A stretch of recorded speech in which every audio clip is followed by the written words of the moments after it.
কোথাও যাওয়ার জন্য যদি গুছিয়ে প্ল্যান করা হয় সেই প্ল্যানটা কিন্তু সাকসেসফুল হয় না, তাই না? কিন্তু কোথাও যদি হঠাৎ করে বেরিয়ে যাওয়া হয় কেউ সেই প্ল্যানটা সাকসেসফুল হয়ে যায়।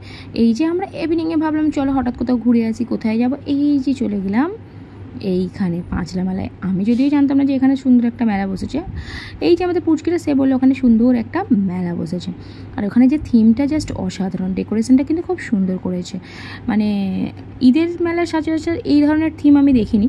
তো যাই হোক, কিন্তু আমরা যে গিয়েছিলাম অনেক দিন পর ঈদের, সেই জন্য দেখলাম মেলা অনেকটা ফাঁকা। আর ফাঁকা ফাঁকা মেলা ঘুরতে আমার কিন্তু ভালো লাগে, আমার আবার বেশি ভিড় ভালো লাগে না।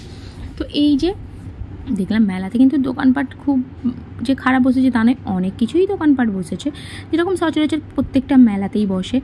আর আমরা প্রতিটা মেলায় যেটা গিয়ে দেখি, এই যে মেয়েদের এই জিনিসগুলো না দেখলে হয়? মেলায় যাবে অথচ জুয়েলারি দেখবে না, কসমেটিকের জিনিস দেখবে না, তাই কখনো হয় নাকি? আর আমরা সবাই দেখছিলাম। আর এই যে আমার একটা নতুন দেখছি এখন মেলায় পাঁশকুড়ার চপের দোকান। মেলাতে চপের দোকান হয় এটা কিন্তু আমি এর আগে কোনোদিন দেখিনি। আর এই যে মেয়ে আমার এই পুচকিটা, এ প্রচণ্ড চপ খেতে ভালোবাসে, মানে তেলে ভাজাও খুব পছন্দের আর কি। আমার অতটা ভালো লাগে না, কিন্তু ওগুলো খেয়ে দেখো খুব ভালো খেতে। একটু আমাকে খাইয়ে দিচ্ছিল, নট ব্যাড, ভালোই টেস্ট। তারপরে আমরা গেলাম একটু কুলফি খেতে। এই যে ম্যাঙ্গো ফ্লেভারের একটা কুলফি আমরা নিয়ে নিলাম। আর সত্যি বলতে মেলায় যাবো আইসক্রিম খাবো না, ফুচকা খাবো না, তাই কখনো হয় নাকি? আর কুলপিটা কিন্তু খুব ভালো ছিল খেতে, আর বেশ অনেকটাই দিয়েছিল। আর আমরা বেশ মজা করে দাঁড়িয়ে খাচ্ছিলাম, আসলে ফাঁকা হলে যা হয় আর কি, বেশ মজায় মজায় খাচ্ছিলাম।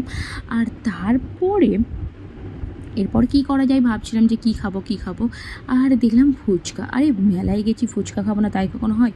কিন্তু ফুচকাগুলো দেখতে যতটা বড়, কিন্তু টেস্ট একটুও ভালো লাগেনি আমাদের, কারণ জলটা আমাদের খুব একটা ভালো লাগেনি, প্রচণ্ড নুন হয়ে গিয়েছিলো। কিন্তু খাচ্ছিলাম, ভাবলাম অনেকটা খাবো, কিন্তু খেতে পারলাম না, ভালো লাগছিলো না। তারপর একটু বাদাম আর জিলিপি কিনে ফিরছিলাম বাড়ি ফেরার পথে দেখলাম রাস্তাতে একটা ফাংশন হচ্ছিলো, যেখানে নৃত্যশিল্পীরা সব নাচ করছিল।